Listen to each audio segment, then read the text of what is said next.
अपनी कीमत पहचानो। दुनिया की इस भाग दौड़ में, इस चकाचौंध में हम ये भूल जाते हैं कि हम असल में है कौन और हम क्या कर सकते हैं।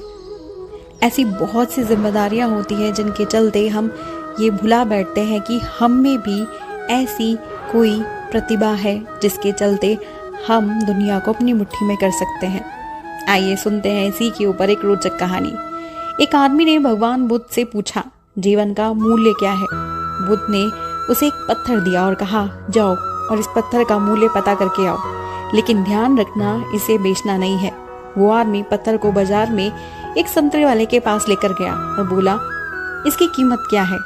संतरे वाला चमकीला पत्थर देखकर बोला, 12 संतरे ले जाओ और इसे मुझे दे दो।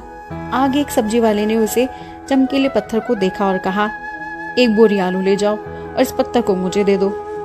वो आदमी आगे एक सोने वाले के पास गया और उसे पत्थर दिखाया। सुनार उस चमकीले पत्थर को देखकर बोला, मुझे 50 लाख में बेच दो। उससे मना कर दिया तो सुनार बोला, 2 करोड़ में दे दो, या तुम खुद ही बता दो इसकी क्या कीमत है, जो तुम मांगोगे वो दे दूंगा। उस आदमी ने सुनार से कहा, मेरे गुरु ने इसे बेचने से मना किया है। आगे वो आदमी हीरे बेचने वाले के एक जौहरी के पास गया और उसे वो पत्थर दिखाया। जौहरी ने जब उस बेशकीमती रूबी को देखा तो पहले उसने रूबी के लिए एक लाल कपड़ा बिछाया, फिर उसे बेशकीमती रूबी की परिक्रमा लगाई, माथा टेका। फिर जौहरी बोला, कहाँ से लाया है ये बेशकीमती रूबी? सारी कायनात, सारी दुनिया को बेचकर भी इसकी कीमत नहीं लगाई जा सकती, ये तो बेशकीमती है। वो आदमी हैरान होकर, परेशान होकर सीधे बुद्ध जी के पास गया, अपनी आप बीती बताई और बोला, अब बताओ भगवान, मानवीय जीवन का मूल्य क्या है? बुद्ध बोले, संतरे वाले को दिखाया तो उसने इसकी कीमत 12 संतरे की बताई। सब्जी वाले के पास गया तो उसने इसकी कीमत 1 बोरी आलू बताई। आगे सुनार ने इसकी कीमत 2 करोड़ बताई और जौहरी ने इसे बेशकीमती बताया। अब ऐसा ही मानवीय मूल्य का भी है।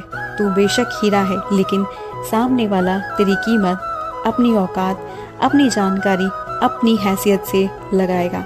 घबराओ मत, दुनिया में तुझे पहचानने वाले भी मिल जाएंगे।